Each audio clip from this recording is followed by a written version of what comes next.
Welcome to our Thursday book launch. Tonight we have Maureen Sherbondy, and this is your 11th book, Maureen? This is my 11th poetry collection. Poetry book, yeah. Yes. Total number of books is now I also have a 15? short story. No, I have a short story collection as well, and a young adult novel. And yeah, so 13. 13. That was close. That's incredible. I was telling Christy beforehand. Yeah. You have, and I will pick your brain after the reading, about your process, because you are very prolific. Christy, you were going to say something? I just said definitely. I want to know process because I'm learning now as I'm going through this process for the first time publishing, but it's mind blowing sometimes. Yeah. So, what's interesting is, so I used to categorize like my chapbooks separately. And then Joanna Catherine Scott one day said, it's a book. Why are you calling it something else as if it's lesser? You still have to go through the same process with a chapbook. So after she said that, I said, okay, I'll just call them all books. Which they are. Yeah, I think that's smart. So, some of those are full length collections and some are chapbooks, of course. But yeah, it does take a lot of work, the editing, everything, the promotion, which was really hard during the pandemic and all that. Yeah, so we can talk about that later. Good, then we will do so. I'm going to read your bio briefly and then turn it over to you. Maureen Sherbondy's 11th book of poetry is Lines in Opposition, and this was unsolicited press this year. She has also published a young adult novel, which was Lucky Brilliant, and a short story collection, The Slow Vanishing. Maureen's work has appeared in Calyx, Feminist Studies, Upstreet, Litro, the Oakland Review, Prelude, and dozens and dozens and dozens of other journals. She teaches at Alamance Community College, and as she was already talking about, lives in Durham. And Maureen, how would you prefer people to get the book? If they want a signed copy, yes. They could probably pay me through PayPal or something, and I'll sign it, send it to them. I'll also be reading at Quail Ridge Books in Raleigh. So if you're local, that good.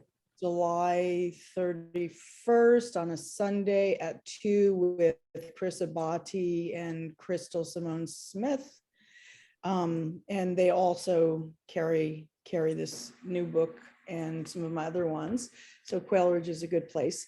You can get it from the publisher. But like I said, if you'd like it signed, you can just, get it from me. If you'd rather, send a check, and then I'll just ship it to you. We can do that as well. The July 31st at Quail Ridge, what time did you say that was? That's at 2 p.m. Okay, thanks. So I'm putting that in the chat section so people can write it down in the calendar. Awesome. Right. I'm going to turn it over to you, and just a reminder that we're going to mute ourselves so that we can focus. Okay.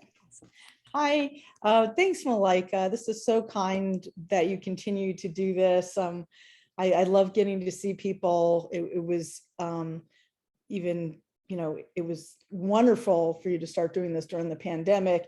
Now that we don't have a pandemic, the nice part of this is that people from far away can come. I invited some, but I guess they weren't able to make it. I'm going to start with a poem from, this is Lines in Opposition, my new book. Here's the cover. And I'm going to start with a poem called Smoke. I think it's timely. This was about a shooting that took place several years ago in Las Vegas. But it seems like we keep having these unfortunate events. Smoke. Plunked down in the desert, an adult playground of neon lights, performers, and games, where I went to play cards, drop coins inside ringing machines, watch acrobats fly across carnival air, while magicians on stage made people disappear, then reappear. Beyond the tent, sun and land created their own natural mirages. Once on arrival, my plane circled for hours above smoke that drifted in from Los Angeles forest fires. When I stepped into the heated air, I choked, wandered, lost, and confused. by the onslaught of fuzzy flashing lights. Vegas, where nothing and everything seemed dreamlike, where anything could happen. And here we are again, smoke now from a gun, the people trapped in wildfire, unable to escape from this valley's mirage, caught between life and death. Okay, so I'm going to go from that to my neighbor cleans up crime scenes. Can everyone hear me? Yeah, okay. So during my divorced years, before I met my wonderful husband, Barry, I lived in an apartment complex called the Lex. And the funniest thing that happened there was it used to have a very poetic name like Bridges at Wind River.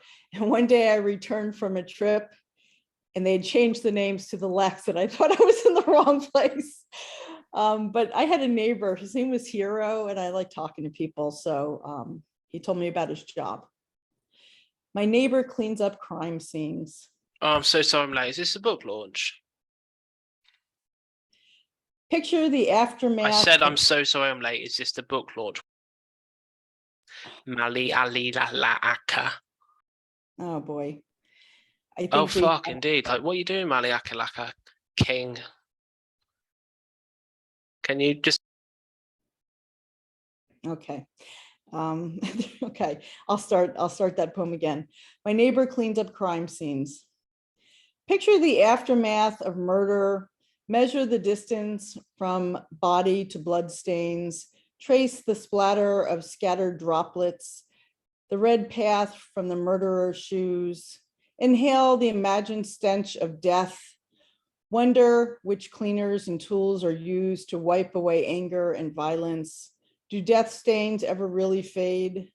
He says there is schooling for specifics, like clothing to wear to protect his own skin. What about his interior unsuited self?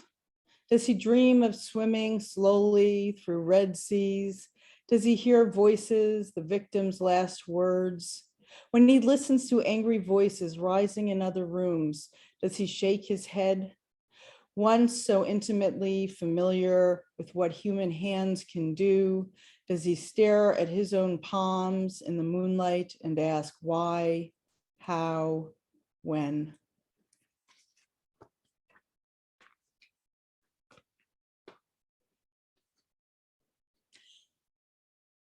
So I'm switching around. I'm trying to read some poems that, some of them that I haven't read before. So I keep writing about my father.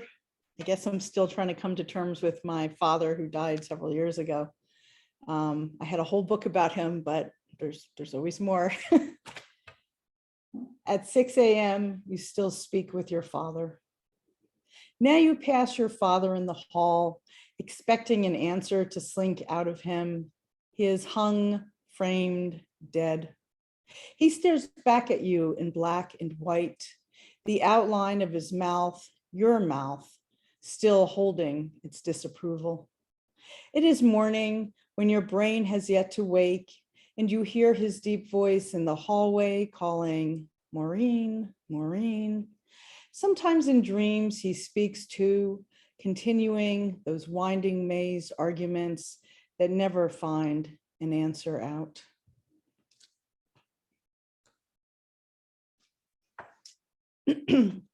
So I guess I'll read another one about my father, since I'm on that topic.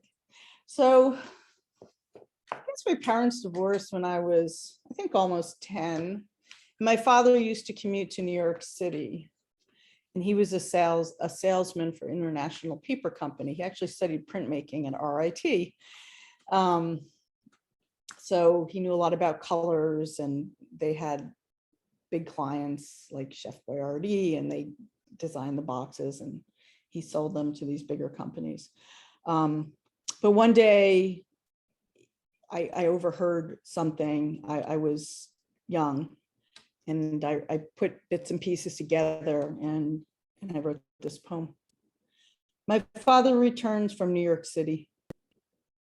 My father murmured in a hushed voice, my ears overheard down the hall.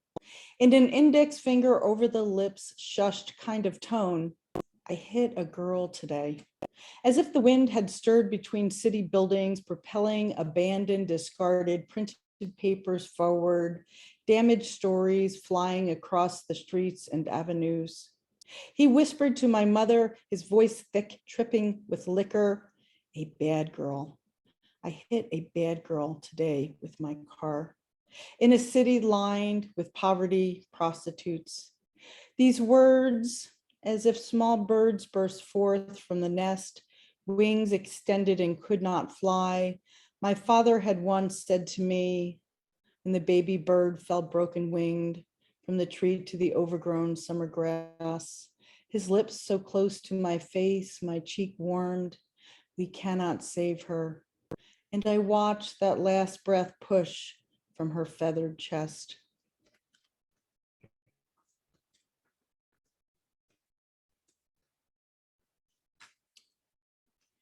Here's a lighter one, because those were kind of heavy. So lines in opposition, they're poems of defiance and also actual lines. So some poems are actually about lines. This one, though, is, I just wanted a change of pace here. Curmudgeons. We have become them, intolerant of toddler ramblings and rages in coffee stations. They're yawping over burgers and corn dogs in restaurants. We who once expected adoration from our loins creations now ask for a table location very far away from them.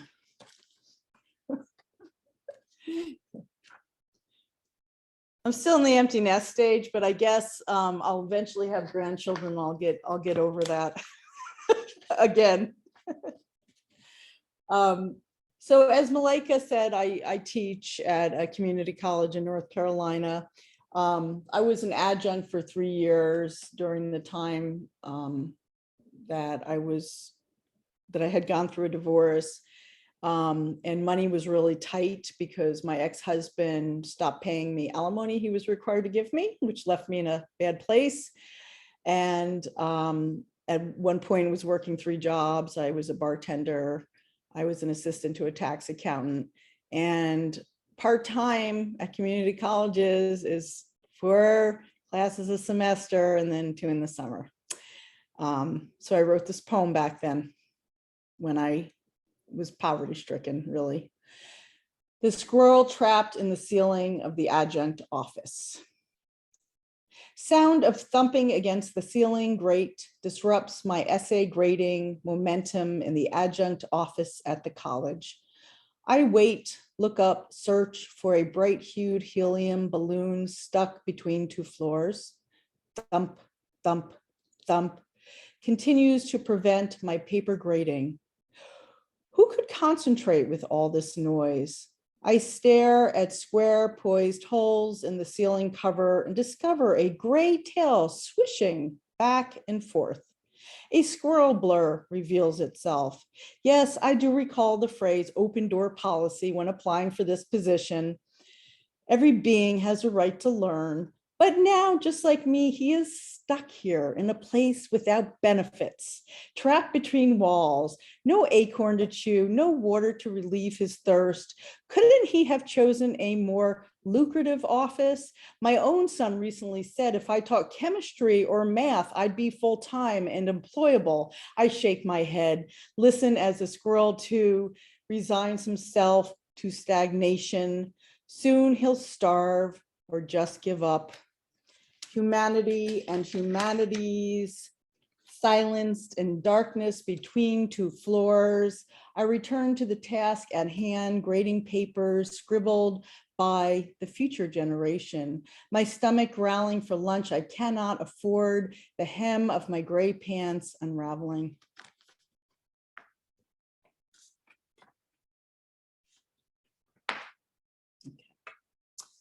So I do love teaching. That's why I stuck it out and was finally, I went from adjuncting for 3 years to being temporary full-time for a year, which meant I got paid more, but I had no benefits. And then finally, in 2017, I was hired full-time with benefits, and it's been wonderful. I really love my students. It's all about the students, really, and I love teaching writing. This is called Making My Students Cry in Class. Tears are not the expected outcome of the brainstorming lesson I assign in class. I guide them. List life events, then select the one that pulls you in, that hurricane eye capable of devouring. After a 5-minute free write session, I call on a first row girl randomly. She says, at 6, I lost my house. I picture foreclosure, eviction. My house burned down, she adds. 2 sisters nearly died. Tears then flood her face, drip on the desk. I hold up my hand, say, stop. You can stop, but it's too late. Floodgate now opened. I've summoned the heat into this classroom, the sound of screaming children, scent of singed hair rising. I'm sorry, I say, but now the entire classroom is burning down. The walls flaming away, her tears soaking the floor. I have nothing to offer, not even a tissue to douse the nose in tears. On day 1, I said, words matter, explaining how they can conjure up worlds to escape to. But even I forgot the lesson I once knew. Sometimes words open up doors that were meant to stay forever closed.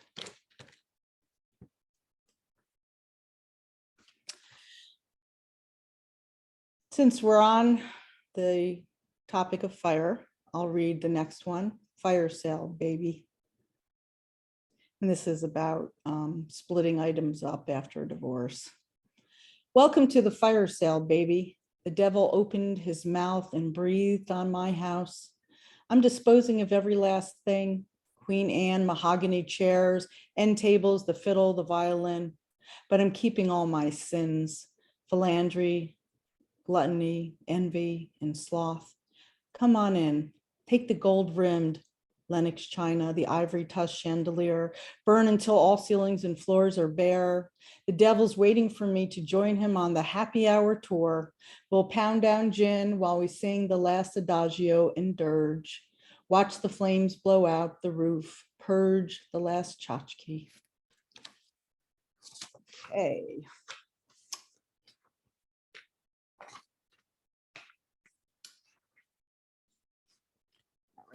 How much more time should I read for?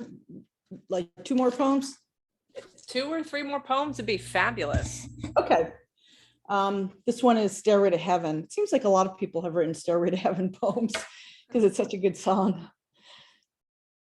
They said Stairway to Heaven played backwards becomes a prayer to Satan.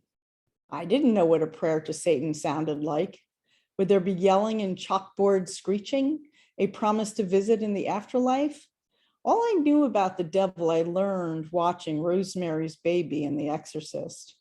I wasn't sure why anyone would pray to an evil creature.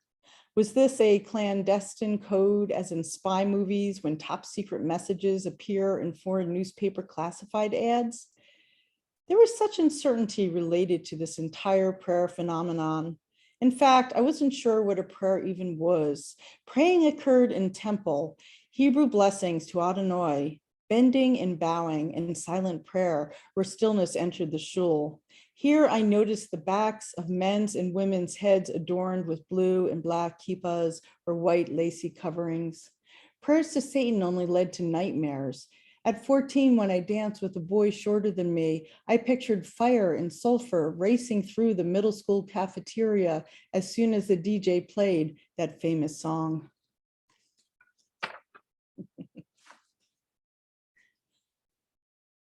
And this is a love song for a love poem for my husband. I don't write love poems, so it's strange that I wrote this. Erase. We have erased the others, those men, those women who came before us, the smeared kisses in hallways, the neck nibbles in cars, the barroom tiffs and alley seductions. I has shifted to we, like that old house where the owner bulldozed all interior walls to create one giant room of us. Okay. All right, so I'm going to read transitions, and actually that one's kind of long. I'll read the one that was I think the poetry, a couple years ago, won the Poetry Society's Poet Laureate Award. Yep. Okay. This is called Gretel. You can no longer follow the crumbs back home. The crows and blackbirds grew starved over the years. Can you blame hunger for wiping clean the past? Home is never the place you remember anyway. The bi-level house has been shrunken. Those rose bushes planted with your drunken father were ripped out. The neighbors relocated to nursing homes or rest now in boxes set deep inside the earth. New children play catch in the street. A different dog barks at night. Around the curve, another father is punching holes into walls with his angry fist. It is long past curfew. Do not ask how to arrive back home without notice. Do not ask where the siblings went in the spent hours beyond dusk. You have forgotten to return after years away. There were dances and games, meandering travels. Here, the dog no longer barks in the yard, and the songbird on the sill has gone silent. Now you set older fists against the familiar red door, but only ghosts wait upstairs inside your parents' bed. So I'm going to end with the first poem in the book. I just had fun with words here. Sparring at the party of the literati. Always the fate question waiting on acquaintances' lips at the party of literate friends and erudite foes in the city row house, while the host serves plates of cervace, roe, and pate. Two guests arrive late, then proceed to obliterate the conversation in media res, spectators, all of us. Godot-esque, we wait for the boxing match to begin and end with one determination, free will or fate. The sated winner holding one victorious boxing glove while the other hand hesitates. Thank you. Oh, Maureen, that was awesome. And I have to say, I'm keeping all my sins. That is way up there on my list of favorite lines from today. And then also one giant room of us. I love that you wrote a love poem. You're right. That's not something I have heard you read before. So that was lovely. Oh. Well, have you met Barry? He's wonderful. You're a fabulous writer. So it was great to, I think that I like how this particular reading, the selections you chose, show that range of topics and range of tone, from the humorous to the very serious to, the darker. And so that was lovely. I don't know if you planned it that way. No, but it was lovely to hear. I'm scattered because of all the, construction repairs going on in my head. Yeah. And that is my first Zoom bomber, by the way. And he was in a bathtub. I know. I didn't know what to do. I don't think it was Jen. I do not think he was in the bathtub of Jen. No, and it was just the most absurd thing. And I'm trying to click him out of there to remove him, and somehow he was overriding my ability to kick him out. So I thought about maybe somebody was in the bath and wanted to listen and forgot to turn the video off. No, that was malicious. That was malicious. Oh my God, I didn't know what to do. I kind of was. No, I was frantically pushing remove. And finally I was able to do it. I was like, oh, thank God. That was absurd and obscene. It's like, what is wrong with people?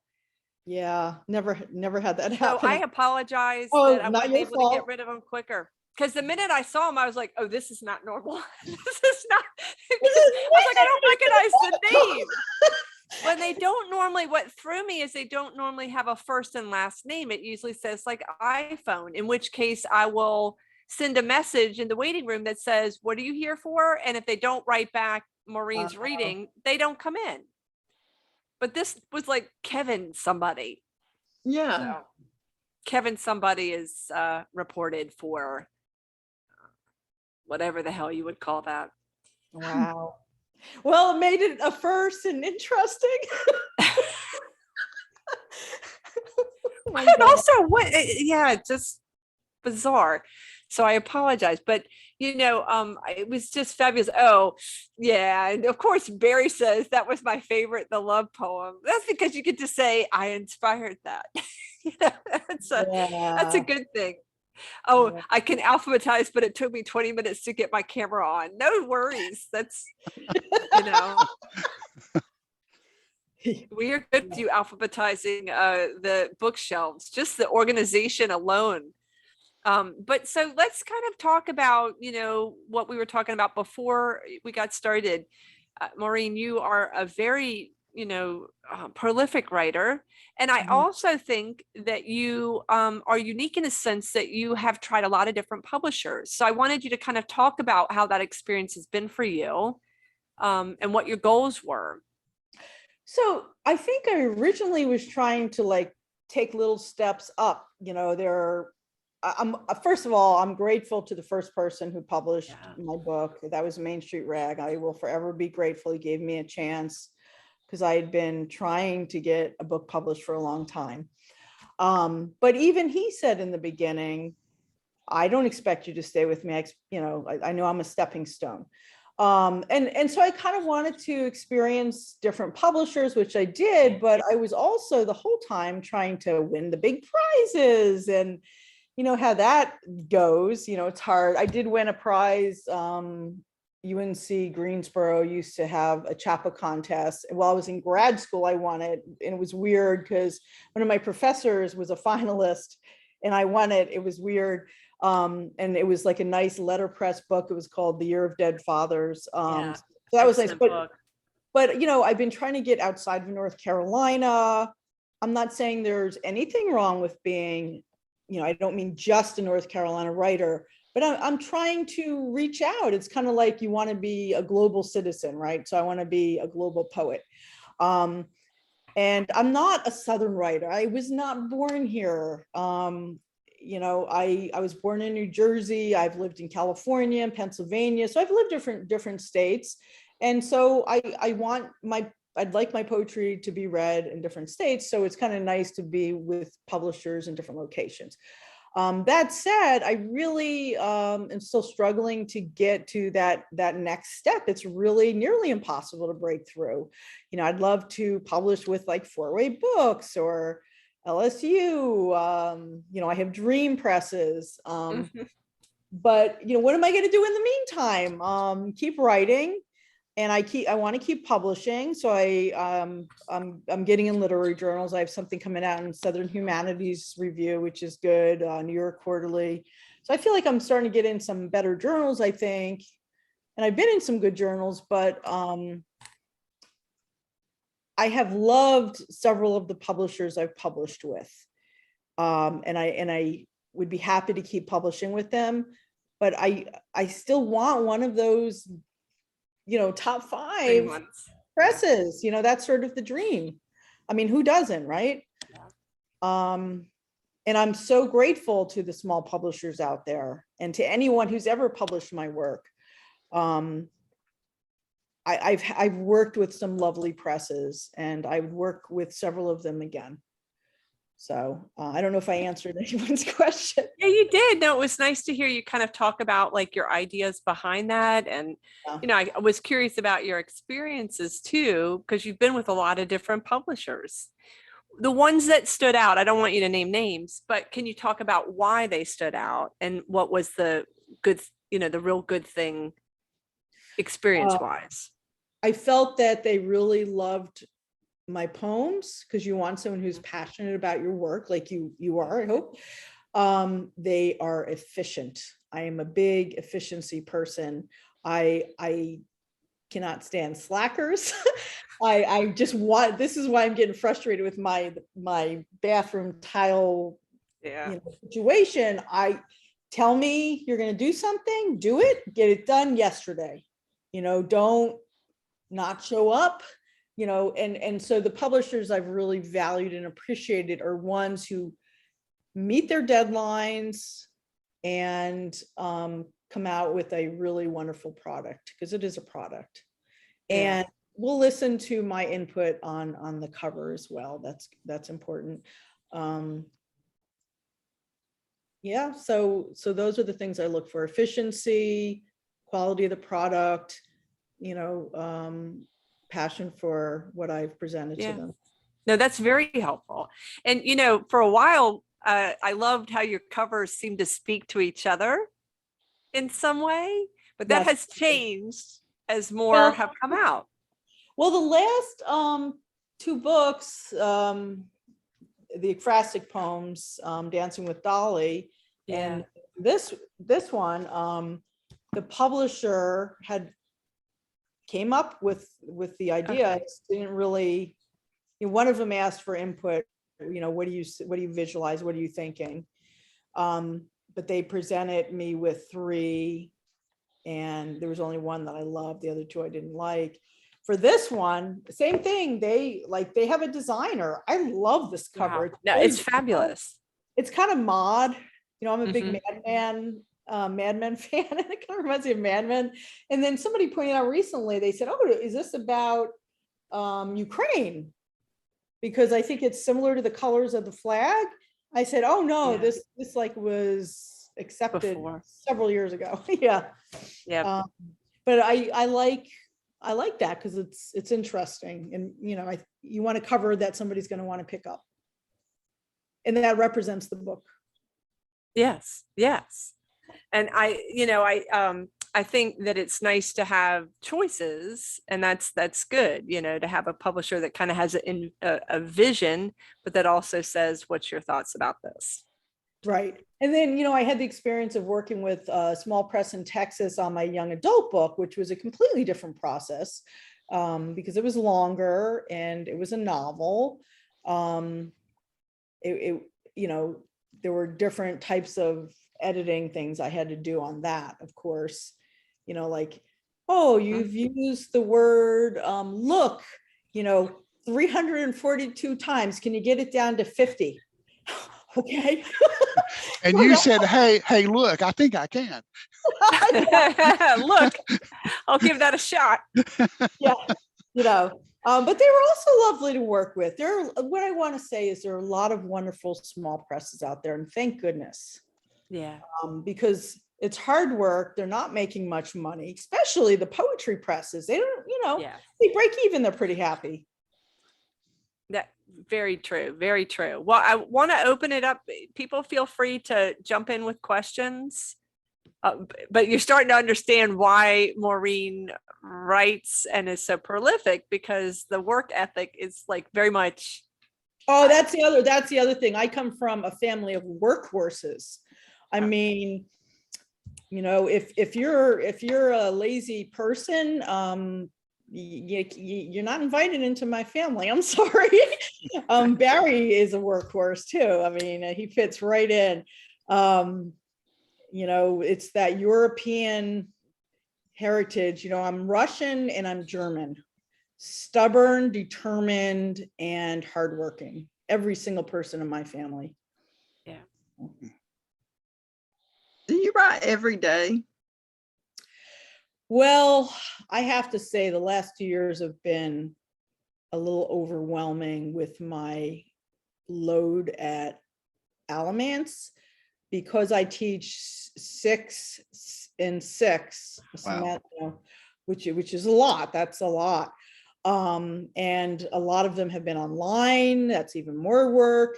And I was previously the literary journal editor, which I quit that because I said I need to have a life. It's been a struggle. I try to do something related to writing most days. That can mean researching journals. That can mean looking at my submittable account and seeing what I have out and where I should be sending. This summer, I'm writing a lot more. I already, I wrote one short, because I'm writing across the genres too. So of course that makes it even more complicated. So I already wrote one short story this summer. I got a short story acceptance just recently. I'm writing flash fiction and poetry, and I'll sit down and write 3 poems in a row. And the first 2 are trash. And the third one is usually a keeper. So it's a whole different routine I get into in the summer. But I do try to do something related to writing every day. And when I'm teaching writing. And one of the classes I teach is creative writing. So I'll sometimes do the exercise I'm getting them to do. Like I recently wrote a golden shovel poem because I assigned a golden shovel poem. Yeah. Right. And also Barry and I have a pretty cool routine on the weekends. We go to Wegmans, and we found that this is a great place for us to set up, doing work and get our errands done at the same time. So we'll like go to Wegmans, we'll bring our laptops. They have these great, area that you can sit and plug your laptops in and get coffee, eat lunch. And then I'll work, for like 2 hours with him, revise or write something new. And then we do our grocery shopping. So, any kind of routine that helps you to, establish a way for you to be consistent with your writing is helpful. Right. Cool.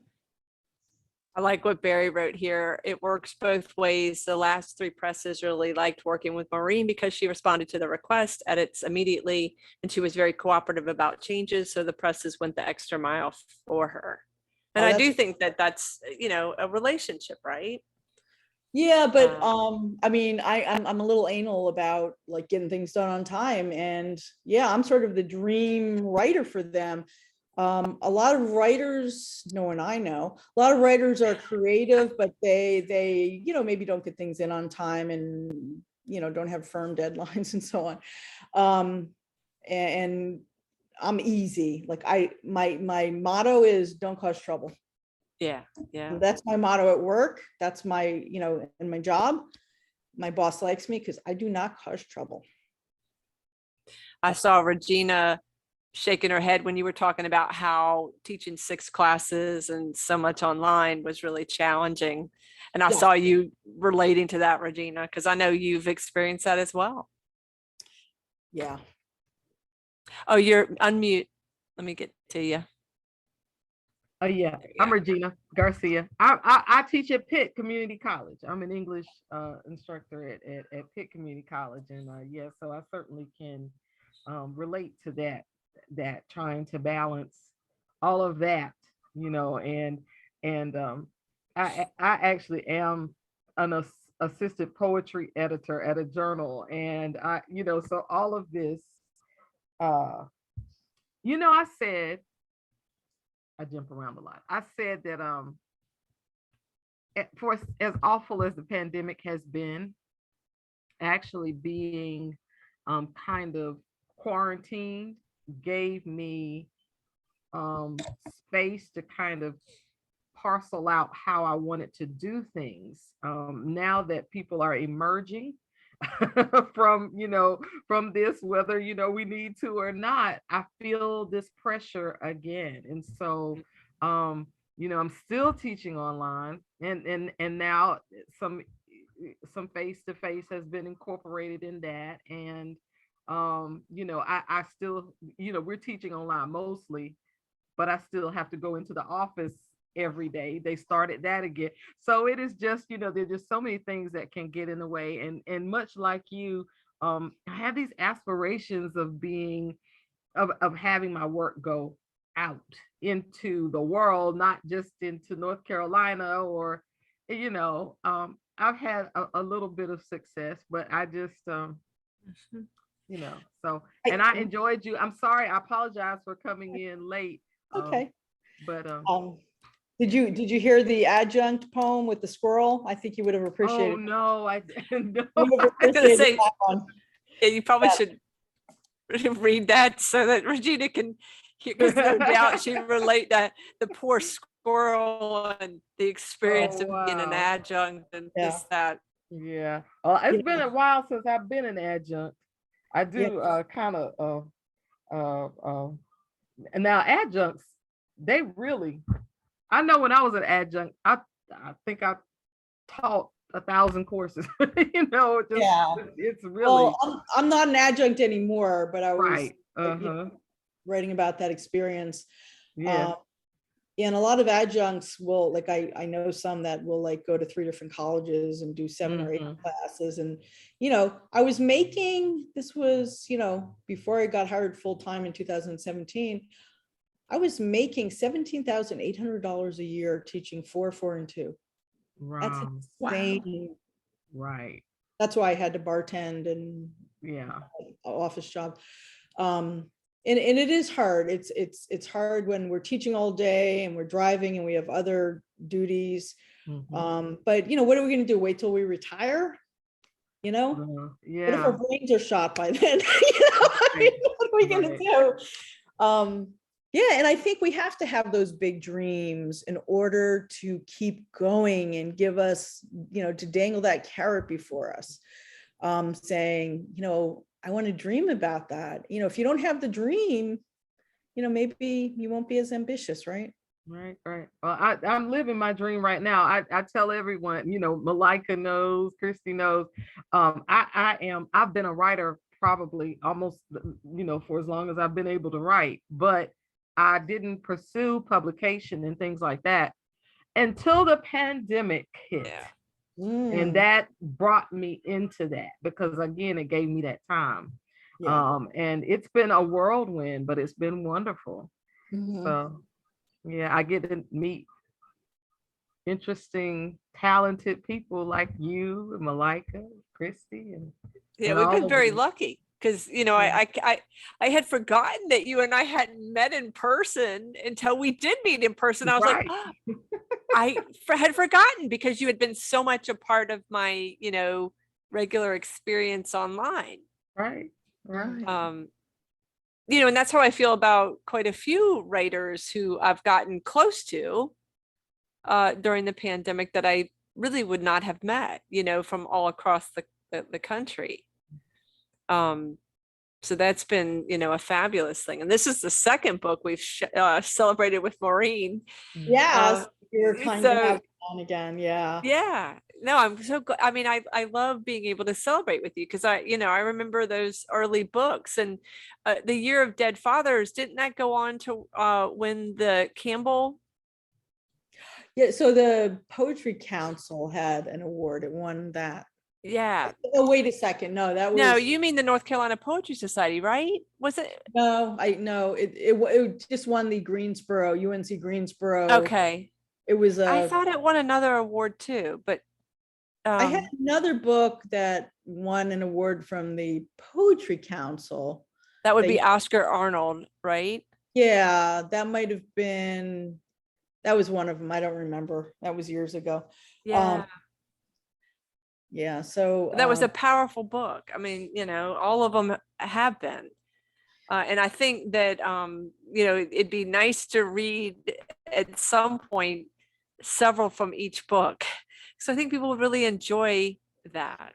Well, I had this really cool experience years ago. I was in a group called Global South out of UNC Chapel Hill.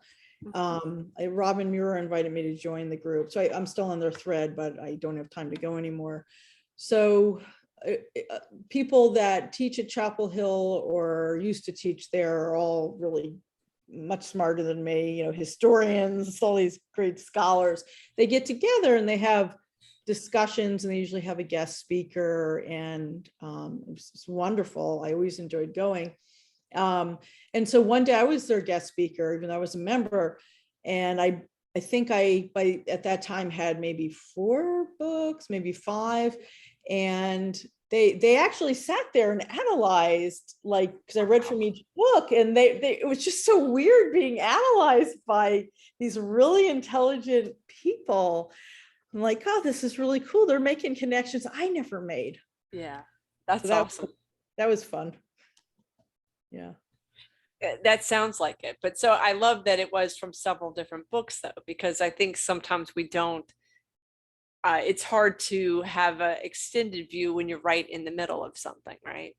Yeah, well, when I read at Quail Ridge in July, I'll definitely read from the last two books because I didn't get to do a public, in-person reading during the pandemic from the Ekphrastic book.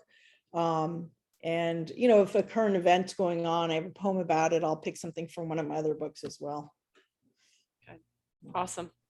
Does anybody have any other questions or thoughts or insights that you wanted to talk to Maureen about? Awesome. Well, thank you guys. We're going to have a moment for open mic. So if you'd like to read, just start doing it. That's how we'll do it. Relax this time. I'll read one. Yes, please, Stan. All right. I have a new book out. I'll read through that. Wait, show us the Skating, cover. Yeah. Skating Rough Ground. Oh, congratulations, Stan. I did not see that. I did not know. It's from Kelsey Press in Utah. That's awesome. Jeff Franklin just published his book from the same publisher. I like Kelsey has done quite a few that we've celebrated this year. Yeah. So I'll do it's 2 pages, but it's couplet, so it's not that long. Awesome. I sing the Body's Electric, the Royal Portable, and the Olivetti. Their beauty and efficiency balking account.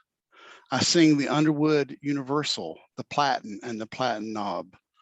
Poets pecking the keyboard, their necks curved, their heads bent, the words defeating paraphrase, the words per minute whereby hangs the job, the carriage release lever, the feed roller, the ribbon spool. Today we are naming the parts and poems, the smell of machine oil, the clean slap of type slug against ribbon and white 20-pound paper, against onion skin, against thicker cream-colored resume stock, dearly bought by the unemployed, the watermark of their desperation. O Optima, O Smith Corona, O Remington noiseless portable and duotone green. Who knew your day would be so brief? Where is the strength of our finger joints and our fingers, the vowels typed sweet and clean, the rapidly moving carriage, the bell at the margin, the cramping hands, the jam keys of Hermes' baby, of Olympia. Yes. Oh, that's awesome, Stan. Watermark of their desperation. And from Kelsey Books, Yes, Kelsey Skating Rough. Skating Rough. Skating Rough Ground. Oops, sorry. Thank Skating you. Rough Ground. Yeah. We'll have to get you on here to celebrate. That'd be lovely. All right, I'll reach out to you. Does anybody else want to read? Christy, Barry, Regina? All right. You got something, Regina? Unmute. Let me come to you. No, I was asking Christy, do you have something first? I can pull something real quick from the book right here. Since I was doing some stuff today, I'll go ahead and read something. I don't know what to say about this poem. I haven't only ever read it one time out loud. Sometimes you find somebody who's having a worse day than you are, and I think that kind of happened when I wrote this poem. This is called Portrait of a Magpie. A pale face smeared with the last vestiges of ill-worn cosmetics, hair matted to one side by oil and lack of lather, clothes with designer labels hang ragged under the weight of an unseen ball and chain. She is not misfortuned. Contrarily, she has soured, soaking in wine and seasoned with antidepressants, picking her skin until blood bursts red, licking lacerations and quenching cracked lips with a tumble of tears, always falling on cue, sucking out long buried barbs, waiting for the freedom to roll along the outer edge of her tongue until they are spat in no particular direction. Who will catch her shrapnel? Who among us is set to cradle the pain in our arms grafting a new vein, or opting to thrust it upon another unsuspecting soul. Unlucky and left to watch as she garnishes her sheer sleeve with curdled joy from the self-inflicted gash, sculpting new scars and sowing seeds born of chaos. She is an indiscriminate collector of pain. Thanks. Wow, I like that Wow. last line too. Wow, wow. Yep.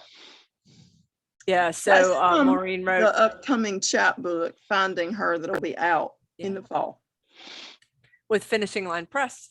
Yay. Yes. Fabulous. Thanks, Christy. Regina? You know, I think I've read so many open mics. I want to make sure that I'm not reading something that I already read for you. I don't know. Have I done the one that just came out in Main Street Rag? No, you have not. No, you have not. I was going to say you actually have not, and I have that copy for you too. Yes. Okay, so I will. Let me come out of this. I'm going to do that one. Since you say Main Street Rag published your first book. Yes, Yeah. Maureen's. Yes. Yes, Yeah, yes. mine too. Mine too. Wow. Yeah. Yeah. It's, I have one. I actually have a book that will be coming out in the Yes. spring of next year. It will be published by Finishing Line Press. So I'm excited about that. And so Main Street Rag. Okay. So this poem is one that I wrote kind of early in the pandemic. We experienced a lot of things, you know, there were the deaths due to COVID, but then there was all of this violence, you know, the gun violence and things that seem to be persisting even into, you know, this time when we've emerged. In fact, it almost seems as if the pace has quickened. And even more than that, well, maybe not more than that, but in addition to that is, you know, us having to be behind the screen so much now. We have to, you know, we're operating in this virtual space, and we hear some things that are just so very disturbing, particularly in regards to who belongs here, who does not, those kinds of things. I say the devil lives in the comment section of mainstream media. So I wrote a poem entitled New Psalms of the South. Sing of the South, a new song, one in which broken gods erected as glorious history no longer dictate hate on scrolls of promise to hearts of fear, nor feign sacrifices that offer no salvation. Sing of the South, a new song, one that does not insist on singular stories, one righteous Southern sound, one more deserving Southern face, returned Southern land, recounted plantation grace. One that does not insist on the refrains of torturous restorations of wistful old ways still insisted upon in these new days. Sing of the South, a new song, one that has learned from opened ears, careful thought, and detects drums and powerful chants, bluegrass, blues, cumbia, hip hop, rock, hallelujah harmonies, and more and more. Sounds that blend in, move out, together, apart, back again, distinctive, collective, harsh, eddy, sweet, soulful beauty drifting in the air. Sing of the South a new song.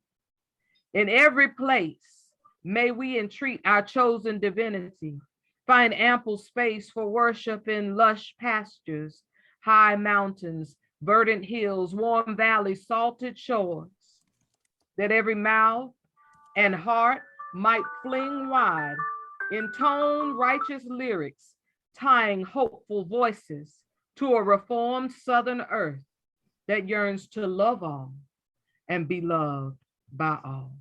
Yes. Yes. Nice. So Barry wrote in there, nice early string of assonance with the long A's. Love the surround sound space bookshelf too. Surround Thank you. space bookshelf. Yeah, Look, that is thank you. fabulous. It's background.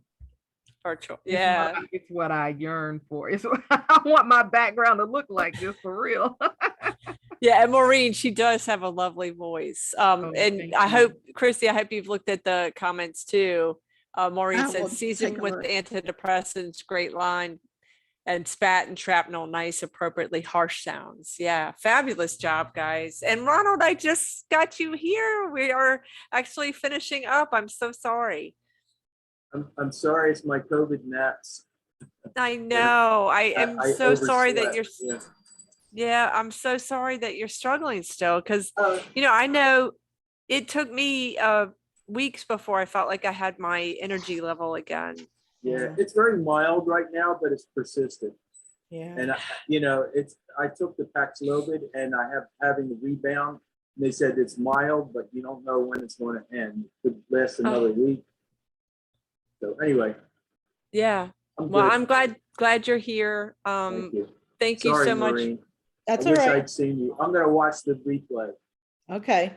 Ron, how Yeah. long have you had this for, the COVID? I got COVID March 22nd. Wow. Okay. Wow. And I took Paxlovid 2 days later, and it kicked COVID's butt right away. But I think the theory goes that if you take that Paxlovid, it doesn't give your body a chance to recognize COVID. And so with your natural immune systems, so when you finish your Paxlovid 5 days, it just comes back. It comes back milder, but it doesn't go away for a while. Wow. Wow. Yeah. I remember after I had it in January, beginning of the semester. And so I just worked from home for a while, and I was tired for a month. And I remember the first time, because I usually walk, 3 or 4 miles a day or whatever. And Larry and I went to walk the first time afterwards, and I could hardly make it a mile. Yeah, I totally understand. Yeah, it's I take my dog for a walk. We go 1 block and back, and I'm ready to. Take a I've nap. been out to Target. They said you can go if you're masked with N95, and don't ever take your mask off. But just so I go in and out of something I need. But I come back, for 1 trip to Target, and that's it. I go take a nap. Yeah, Yeah. takes rest. Yeah. Yeah, that's what I was going to say. It's rest and more rest. And I, that was the Right. thing I really had a hard time with, because I've never been in bed for 3 days. It's just Right. never happened. And there wasn't anything I could do Yeah. differently. I'm glad I could show up, Maureen. Yeah, that's okay. It's good to see you. I meant to be here at 7 and it didn't work out. Sorry. Well, I was going to say, so when you watch the video, fair warning, there's a man in a bathtub. We did have a Zoom. Well, what's wrong with a man in a bathtub, right? It's Well, good, clean fun.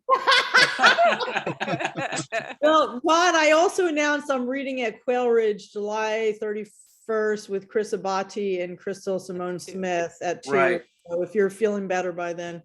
Yeah, well, I hope it's not anything more than another few days or a week. So we'll see.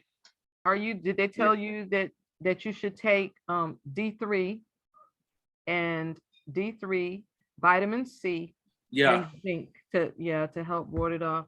I had Yeah, COVID. I have not been taking zinc, but I take a D3 and vitamin C every day. Right. So Yeah, I missed. I had COVID earlier this year, and I actually missed. We went on vacation, and I missed taking them, and I ended up. I got a bout of shingles. I've never had shingles. oh my God. I was undone, and it was on my face. Hmm. And Yeah. the doctor said she said, you know, she's kind of seeing that more, and they think that there's some connection to COVID, because COVID does, you know, it can compromise your immune system. So Right. if you're Yeah. not, mhm, I wonder if that's what's going on with me too. Like I just got a cold or something like that. right. That's persistent. You know, any little bug in the air, it just kind of establishes itself right away. So, anyway. Yeah, that's a very good point. I hadn't even thought about like the increased inflammation as a result of COVID, and then the immune system responses. And Regina, you know, shingles is a mess, and you had it on your face. I'm I so had it on my sad. face, and but you know what kind of helped me a little bit? I had it kind of like Glennis Redmond had. I was going to And say she was Glennis had talking it about too. that. Yeah. Yeah, and that helped. I'm like, okay, well, she's, because all I could think was, oh, my face is just gonna be, you know, and that's so vain. I know that's vain. No, but also it but can get into your eye and you can lose it can, vision. and it Yeah. did. It did. Yes. It got. That's where it started. It started with my Yes. eyebrow itching, and I was Yep. thinking, did something bite me? Do I have a fungus? You know, I didn't know what was going on. Yeah. And after I had diagnosed myself with everything, including monkeypox.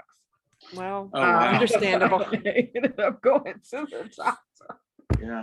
and she was like, "Oh my goodness." Yeah, but I mean, you wouldn't have expected shingles, you know, No. and I'm glad that you are on the mend. I'm glad Glennis is on the mend, but I do think, you know, it's not a surprise that, you know, you said their doctors are saying they're seeing more of it, and that doesn't surprise me. Yeah. My sister has been vaccinated and everything. She's had COVID 3 times. Wow. And she, on the 3rd time, she got COVID pneumonia. She still has respiratory, she's still respiratory distress, and they're talking about, you know, they've kind of talked about COPD, that this might be Right. some outgrowth of that. So it's Well, I'm not going to complain anymore, Regina. right. I have what amounts to a mild cold symptoms, Right. and it's just persistent. It wears you down. But you know, Yeah. I tested 3 times negative at home, and then I got my PCR results back, and that was negative. Mhm. Really? Right. Yeah, everything's negative. But that doesn't, you know, the literature's all contradictory. Some say, well, there might be a tiny little bit of COVID hiding someplace where the tests don't detect it. Yeah. Or it could be just like you say, Malika, inflammation that Yeah. lasts, and exposure, and like making you vulnerable to other stuff. Yeah. It still doesn't, you know, the unanswered question is a pain, and then you still have the lived experience of not feeling, you know, like Right. yourself, not feeling up to what you're used to. And I think that is a hard thing, because we have in our minds how we should feel. And when your lived experience doesn't match up to prior experience, there's a frustration. But I think kind of what people were saying is be gentle with yourself. That was the hardest thing for me to do, is to stop trying to push through it. Like, you know, in my mind, I kept saying, well, you can just, you know, push past it. But I would go walking outside to try to feed the horses, and I couldn't breathe. And you know, I wasn't having like lung problems. I didn't have any of the complications that so many people do, but I couldn't breathe just because I had a fever and I wasn't feeling well. I wasn't okay. Wow. So, you know, I still find that I'm a little heat sensitive. And so I just take more breaks than I used to, you know, come inside and get cold water. And then I have a kerchief with ice packs in there. So Yeah, it's which funny, is- up to the Omicron strain, we hardly any of us knew any other people that even had COVID. I And then know. Omicron just was so like Everywhere. infectious. It just, everybody has it now. Yep. I mean, Well- you're the exception almost if you never had it. Agreed. I had it in March when it started, and I got it from a student, and I found out he vanished. He was hospitalized, and he had been coughing all over me, and I was sick. Oh my God. And Oh. the first time I had it was very different from the second time I had it. So, I know some people, I've had relatives and known people that passed away yeah, Wow. from COVID. yeah. It was, Yeah. yeah. How was it different, Maureen? Just the severity? The Or the first symptoms? time I had, I used to get horrible migraines. I had a persistent, horrible headache that was different from a migraine. The migraines I would get like, here, and I'd lose vision, and then horrific headache, and it would last 12 hours. I was nauseous. I would throw up. This, my entire head hurt like hell for like 8 straight days, and I was exhausted. All I could do was, and I was still teaching from home. No. Oh yeah, I was. We were teaching from home. That was the first time. The second time, I had god awful pain in every joint in my body, like shooting pains. That was horrific. For like the first day was like that. And then I was really tired, and I had a lot of sinus stuff, and was up here more. Yeah. And the joint pain has persisted. And I finally just went out and bought special vitamins that are specifically for, inflammation. Yeah, I was gonna say, it sounds like inflammation, so. Yeah. All right, guys, well, so Thank we are you. sending good vibes to Ron Yes. for full Got it. healing. All of us. Thank you. Yeah, Yeah. good luck with that, Ron. Yeah. Are you All of taking, us. do you take turmeric by any chance? I had turmeric on my list of things. I take too much stuff. Yeah, I know. And- Same with and- me. Yeah. Yeah, and like I have a big box of pills that I take every night, basically. But yeah, turmeric I stopped, but I did take it for a while. That's But one yeah. of the ingredients in that anti-inflammatory vitamin I just picked up. Turmeric is one of the 10 things in there. Yeah, that's a good idea. If Well, it's in- my totally different situation, different person, but my orthopedist I saw when my knee went out recommended that as an anti-inflammatory Mm-hmm. for Okay. my osteoarthritis. Yeah, I'll pop in and get some. Yeah. All right, guys. Well, it was great to be in your company. Be well. Thank you, Maureen. Thank you, everybody, for you. being here. Thank you so much. All right, guys. Be I'll well. look for the recording and I'll do that. Okay. Good. Just All right. remember, Bye, Sin, be everyone. prepared for bathtub boy. Okay. That's good. Yeah. Right. Bye-bye.